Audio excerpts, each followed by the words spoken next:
రావయ్యా. గవర్నమెంట్ ప్రవేశపెట్టిన పథకాల్లో నీలాంటి వాళ్ళ వల్లే ప్రజలకు సరిగ్గా పోయి చేరటం లేదు. నువ్వు దోచుకు తినడం ఇంత తాపేయి. నీ సొంత ఖర్చుతో ఈ రోడ్డు వేసి వాళ్ళే.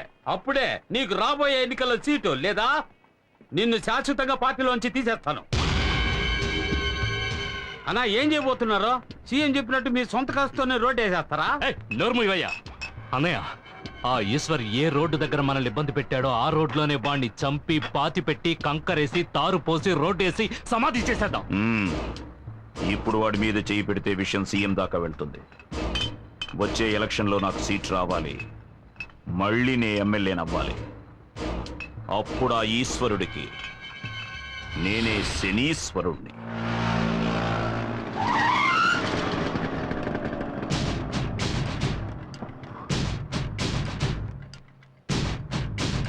దారికి అడ్డంగా నిలబడతావేరా? ఎక్కడికి బయలుదేరు? నేను ఎక్కడికైనా పోతాను, నీకెందుకు? బెజవాడలో ఉంటున్న మీ అన్న ఇంటికి వెళుతున్నావు. 7:30 కృష్ణా ఎక్స్ప్రెస్ అన్రిజర్వ్డ్. వితౌట్ లో వెళ్ళాలనుకుంటున్నావా అని ఎవరన్నారా? ఎవరక్కడ? నేనే అన్నాను. ఏవే ఈ అన్నయ్యకి చెల్లెలు సపోర్టా? చిలా చూడు, 10 ఏళ్లప్పుడు మొదలెట్టిన నీ తన్నులాటలు ఇప్పటి వరకు మానలేదు. ఇప్పుడు ఎమ్మెల్యేతో కూడా పెట్టుకున్నావు. ఇక మీద నీతో నేను ప్రశాంతంగా ఉండలేను. నీ గురించి నాకు అనవసరం. నేను మా అన్నయ్య దగ్గరికి వెళ్ళిపోతాను. ఏమా కోపగించుకుని ఇంట్లో వెళ్ళిపోయే వయసైది? రామా ఇంటికి వెళ్దాం. సందు దొరికితే అన్న ఇంటికి వెళ్ళిపోవడమే. ఇక మీద మీ అబ్బాయి ఎటువంటి గొడవలకి వెళ్ళడు. అందుకు ఈ బక్క శంకరం గ్యారంటీ ఒట్టు. ఆటో బడిది. ఏమా ఈ రోజుల్లో కొడుకులే కంపెనీని ఇంట్లోంచి తరిమేస్తున్నారు. మీరు కొడుకు పిలుస్తుంటే బెట్టి చేస్తున్నారు. డబ్బులు కూడా ఇవ్వద్దు. ఇదిగోండి సంచి తీసుకుని బయలుదేరండి.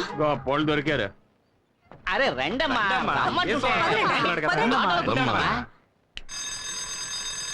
లోపలికి రా.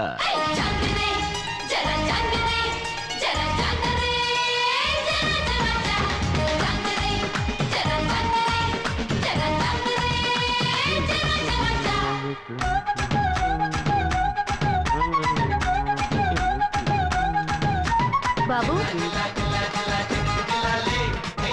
ఏం బాబు ఇంట్లో పెద్దవాళ్ళు ఎవరూ లేరా? ఏ నన్ను చూస్తుంటే పెద్దవాడిగా కనపట్లేదా? సెన్సస్ తీసుకోవడానికి వచ్చాను. పేర్లన్నీ కరెక్ట్ గా చెప్పేస్తావు కదా? చెప్తాను.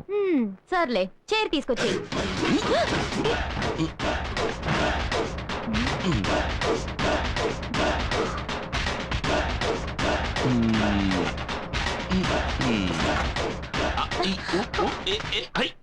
కూర్చోండి. సరేలే, ఇంట్లో ఉన్న వాళ్ళ పేర్లన్నీ చెప్పు. దాందే ఉంది, చెప్పేస్తే పోయే. గంగమ్మ గంగయ్య. గంగమ్మ గంగయ్య. రంగమ్మ రంగయ్య. రంగమ్మ రంగయ్య. మంగమ్మ మంగయ్య.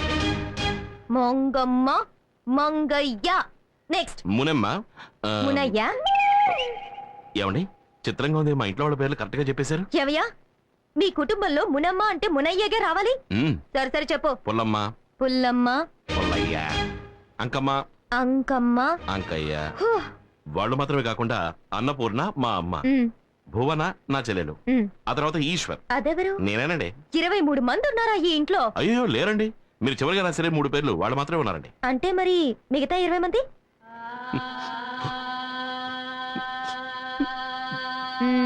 చచ్చిపోయారా? అయ్యో అలా అనకండి, కీర్తిశేషులు అయ్యారు అని చెప్పండి. ఇంతసేపు చచ్చిన వాళ్ళ పేరు చెప్పి ఎగతాలు చేసావా? నేను గవర్నమెంట్ సర్వెంట్ని. నేను తలుచుకుంటే నీకు ఓటు లేకుండా చేసేస్తాను. నేను పబ్లిక్ సర్వెంట్. నేను తలుచుకుంటే పబ్లిక్ లో నువ్వు నడవడమే కుదరదు తెలుసా?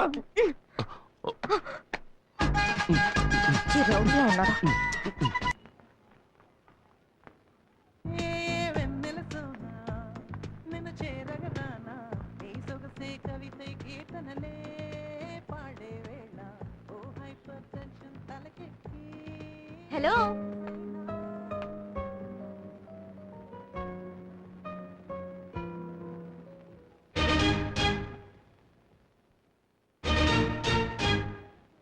నువ్వా? నన్ను అక్కడ హింస పెట్టింది చాలదని ఇక్కడ కూడా హింస పెట్టడానికి వచ్చావా? Excuse me. ఏంటి? 9వ నంబర్ ఇంట్లో మా తమ్ముడిని మీరు చూసుంటారనుకుంటాను. తమ్ముడా? అవును. మీరెవరు?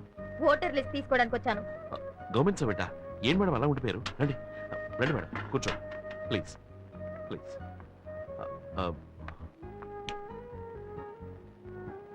మేడం మీరు బాగా అలసిపోయి వచ్చుంటారు. కాఫీ తాగుతారా, టీ తాగుతారా, బోనెటో తాగుతారా? ఏం తీసుకుంటారు? అరే ఆశ్చర్యంగా ఉంది. మీ తమ్ముడు రాంగ్ గా, రఫ్ గా, హారోగెంట్ గా బిహేవ్ చేశాడు. కానీ మీరు సాఫ్ట్ గా, డీసెంట్ గా, స్మూత్ గా డీల్ చేస్తున్నారు. ఇంత మంచి వారికి తమ్ముడిగా ఆ దుర్మార్గుడు ఎలా పుట్టాడండి? గాంధీ పుట్టిన ఇదే పవిత్ర భారతదేశంలోనే గోడ్సే కూడా పుట్టాడు. ఏమిటండి ఎంత గొప్పగా మాట్లాడుతున్నారు?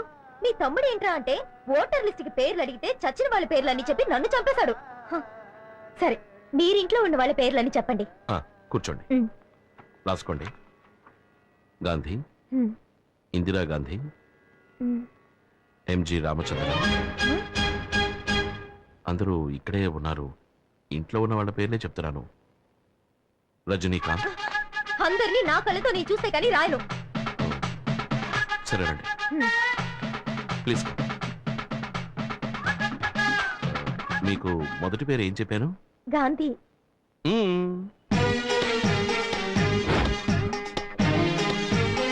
తర్వాతది ఇందిరాగాంధీ, ఎంజి రామచంద్ర, రజనీకాంత్. ఏమయ్యా, ఎగతాళిగా ఉందా? వాడు చచ్చిన వాళ్ళ పేర్లు చెప్పాడు, నువ్వు నాయకుల పేర్లు, సినిమా వాళ్ళ పేర్లు చెప్తున్నావా? ఇలా చూడు, నా మటుకు నాకు వీళ్ళందరూ నా ఫ్యామిలీ మెంబర్సే. అంతెందుకు, రేపు నువ్వు కూడా అవుతావేమో. నువ్వు ఫ్రాడు, నీ తమ్ముడు ఫ్రాడు, నీ ఫ్యామిలీ ఫ్రాడు. ఇప్పుడు పోలీస్ స్టేషన్ వెళ్తాను. నువ్వు తిన్నగా పోలీస్ స్టేషన్ కి వెళ్ళినా సరే, కమిషనర్ ఆఫీస్ కి వెళ్ళినా సరే, చివరికి నువ్వు వెళ్ళబోయేది మాత్రం మెంటల్ హాస్పిటల్. ఏమంటే వాడే వీడు, వీడే వాడు. అది వీడి ఇల్లు, ఇది వాడు office. Any confuse? No confuse. మిమ్మల్ని ఎలా డీల్ చేయాలో అలా డీల్ చేస్తాను. Start camera. ఏంటో అంత అయిపోయాక స్టార్ట్ కెమెరా అంటావు?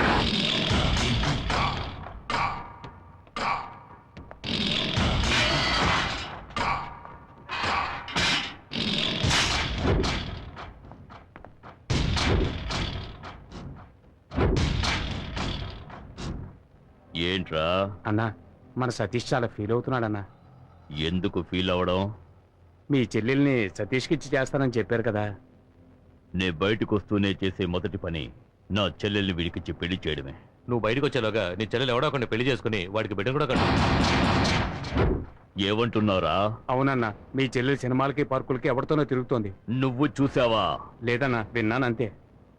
నీ మాటంటే మాటే. నా చెల్లెలు వీడికే. రేయ్ అన్నా, నా చెల్లెలు ఎవరిని లవ్ చేస్తుందో వాడిని వెతికి పట్టుకొని వేసేయండి. వెళ్ళండి.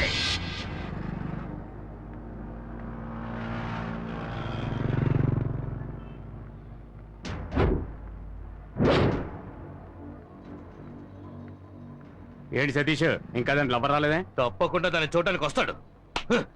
ఇవాళ తెలుస్తుంది వాడు ఎవడం.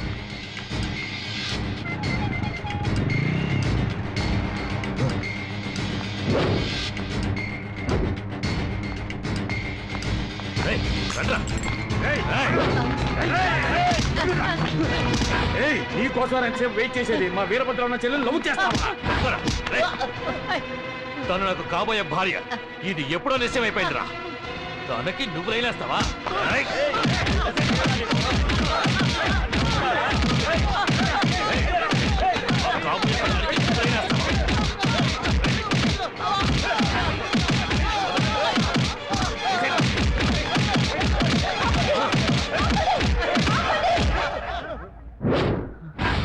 ఎందుకు ఇతన్ని కొడుతున్నారు?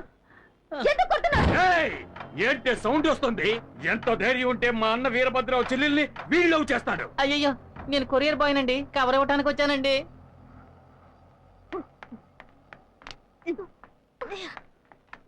ఏమే, నువ్వు లవ్ చేస్తున్నావని ఈ ఇంటికి వచ్చే పేపర్ వాడు, పాలవాడు, పోస్టులు వాడు అందరూ తనులు తినాలా? నీ లవ్వర్ ఎవరో నువ్వు చెప్తావా, నన్ను చెప్పమంటావా? చెప్పవే, నువ్వు చెప్తావా, నేను చెప్పరా? నువ్వే చెప్పే. చెప్తా. ఆయన అడ్రస్ రాసుకో. నువ్వు రాసుకో. రాసుకోరా. రాసుకోరా. Number 4, Shiva tower, Ramaraju Nagar, Gandhipuram. వాడి పేరు చెప్పే.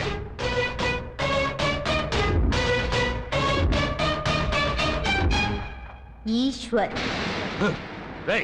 రండ్రా, వాడి అంతా చూడాలి. అక్క, ఏంటక్క ఇంకెవరి పేరు చెప్పేశావు? ముల్లుని ముళ్ళుతోనే తీయాలి, రౌడీని రౌడీ చేతే అంతం చెయ్యాలి.